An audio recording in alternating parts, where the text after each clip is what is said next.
Hablo hoy de la teoría del conocimiento de Tomás de Aquino, una teoría que se vincula estrechamente a su teoría antropológica, a la que habrá que dedicar algún vídeo posterior. Pero adelanto alguna noción sobre el hombre, porque es imprescindible para el contenido de este vídeo. El hombre, para Tomás de Aquino, no es un alma unida a un cuerpo, y tampoco un ser doble, compuesto de dos sustancias.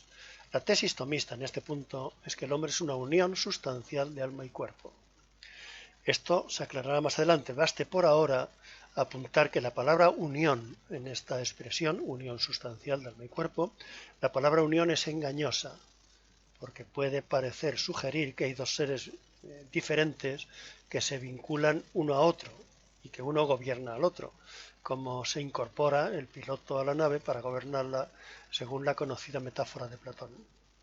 Para Santo Tomás no hay propiamente unión, sino unidad de un ser que es alma tanto como es cuerpo, de la misma manera que una esfera de bronce es esfera tanto como es bronce. Por el cuerpo siente y por el alma entiende, sin que esto se asemeje en nada a lo que dicen hoy algunos que han sustituido la noción alma por la noción cerebro. Y dicen que el cerebro piensa, decide, coordina, toma decisiones, etc. Según Tomás, es el individuo el que siente, el que oye, no su oído. Y es el individuo el que razona, no su razón. Es el hombre quien piensa y siente, no su alma ni su cuerpo por sí mismos. La unión de la forma y la materia radica en la propia esencia de la primera, de la forma. Quiere esto decir que no podría darse naturalmente la separación de ambas, porque esencialmente no son diferentes, aunque sí pueda suceder por intervención divina.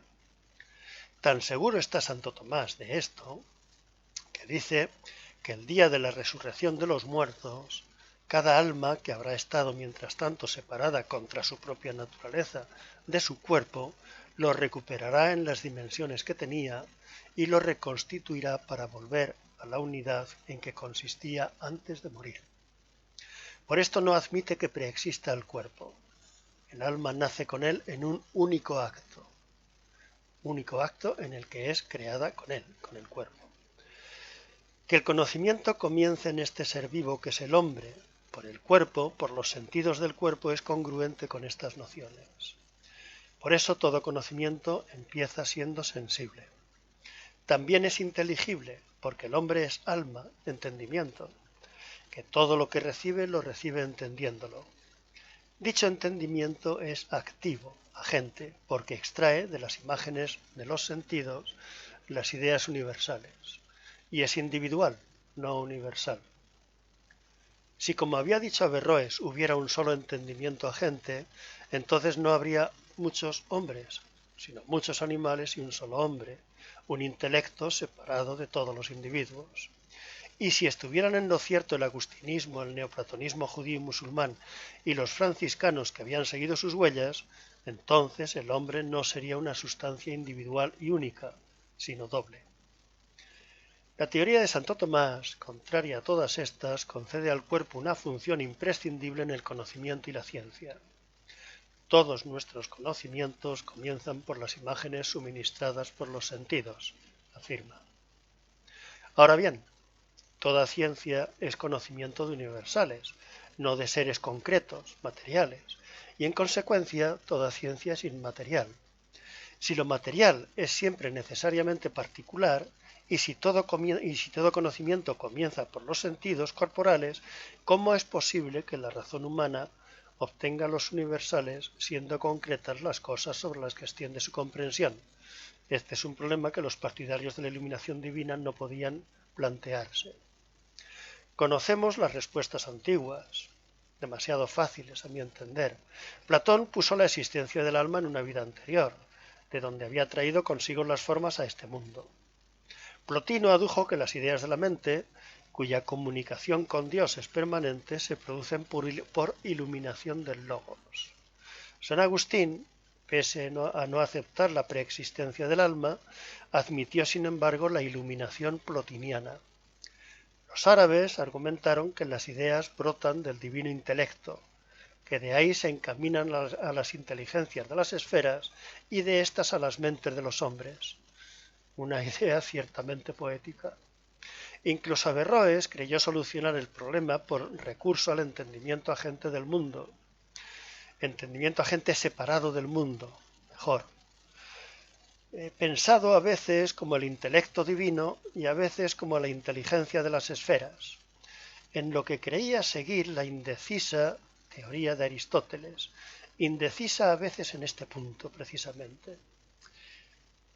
Quiere todo esto decir que siempre o casi siempre había parecido que el conocimiento de las formas universales procede de arriba. Quiere esto decir que siempre o casi siempre se había seguido a Platón, con algún leve cambio según lo requiriera cada ocasión.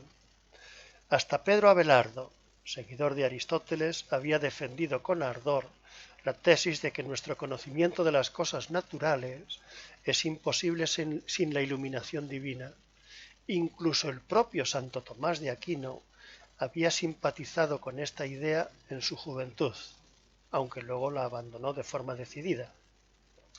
Santo Tomás negó la solución agustiniana procedente de Platón y afirmó resueltamente que todo conocimiento, sea de sustancias materiales o sea incluso de sustancias no materiales, espirituales, se obtiene recurriendo a alguna imagen elaborada por los sentidos en colaboración con la memoria y la imaginación. Dice él, nil intelligit nisi convertendo ad phantasmata. Afirmación que yo traduzco bastante libremente: nada se entiende si no es volviendo las imágenes sensibles. Esta afirmación la hace en Summa Theologica prima, en la cuestión 88.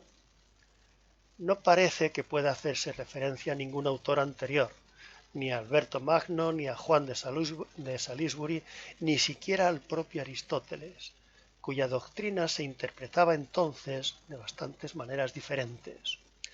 Lo cierto, sea como sea de todo esto, lo cierto es que 4 siglos antes de Locke, Santo Tomás de Aquino afirmó resueltamente que la experiencia sensible es la única fuente de conocimiento, y que formuló esta idea a sabiendas de que se oponía a todos o a casi todos los filósofos anteriores.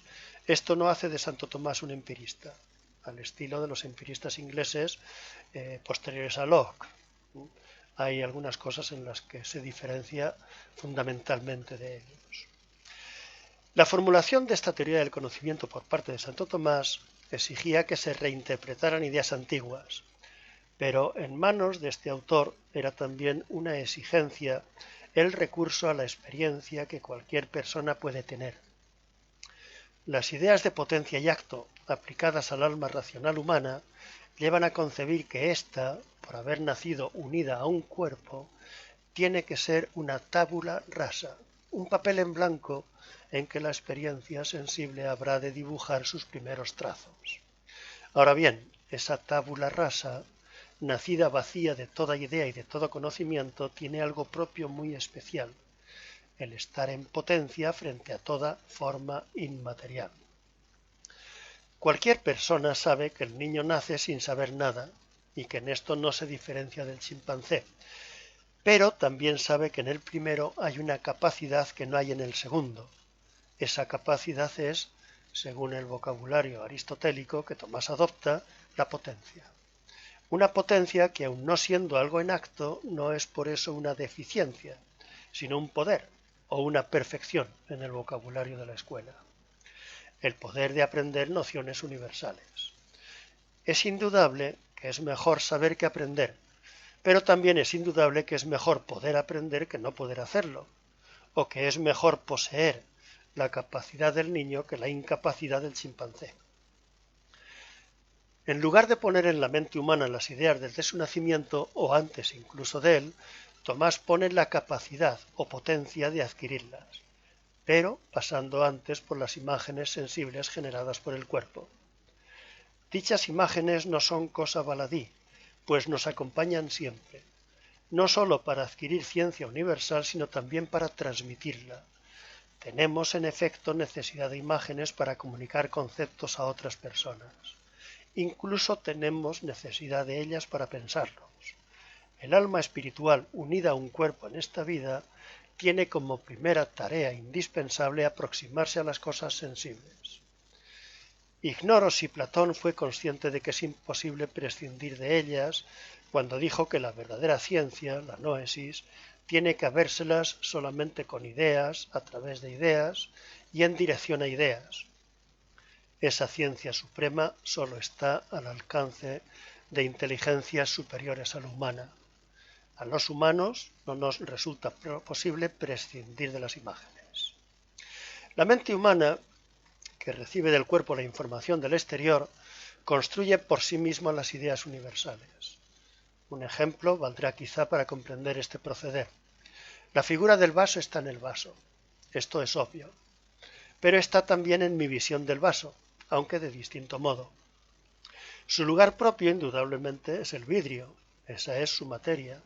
Toda forma es inseparable de su materia y se comporta con ella de forma material. Decir que la forma del vaso, figura y forma no son lo mismo aquí, pero se usan como si lo fueran para seguir con el ejemplo adelante. Decir que la forma del vaso le ha venido del exterior sería falso, si no ridículo. Pero esa forma está también en quien ve el vaso, que es asimismo un ser material, sujeto humano en este caso, pero la forma, susodicha, no se comporta en el sujeto de una manera igual. La forma no es materia, pero solo puede estar en la materia. El sujeto que la ve también es materia, pero es una materia ajena a esa forma. No obstante, se la apropia. La introduce en su mente separada de su materia propia. En el conocimiento no está como algo de una materia, sino como algo que el conocimiento es. Puesto que la forma es lo que da el ser a la materia, de igual manera que el alma racional hace que un animal sea hombre, el conocedor, sin dejar de ser lo que era, está siendo algo más de lo que era gracias a la forma adquirida. Está siendo lo conocido. Luego, adquirir conocimientos es ser más, desarrollarse, perfeccionarse o crecer. En términos de Santo Tomás, es pasar de potencia a acto en este punto especial, asequible solamente a las almas racionales. El entendimiento puede estar en potencia, y entonces se denomina paciente o pasivo, y en acto, y se llama agente o activo. Al recibir la forma de una materia agente es pasivo, al hacerla inteligible o conceptual, pasando de potencia a acto, es agente. El entendimiento agente se asimiló a Dios, recuperando la noción platónica de la iluminación por Alejandro de Afrodisia, que vivió entre los siglos II y III, por causa de algunas expresiones oscuras de Aristóteles. Más tarde, los averroístas creyeron que el paciente es el propio de cada individuo humano y el agente es un ser eterno y separado de los hombres. Santo Tomás negó con vigor esta idea. Según él, solo hay un entendimiento en cada individuo, que es pasivo cuando recibe formas externas y activo cuando extrae de ellas las ideas universales, siendo la forma precisamente lo que lo activa, lo que pone en acto al entendimiento. Con esto, Tomás de Aquino fue consciente de que se estaba oponiendo a una larga tradición que tenía su origen en Platón. Y así, superando el platonismo de todos los tiempos, al superar la doctrina de la iluminación, el tomismo se convirtió en una defensa vigorosa de la razón del hombre y echó las raíces de las que brotaría posteriormente el árbol de las ciencias positivas.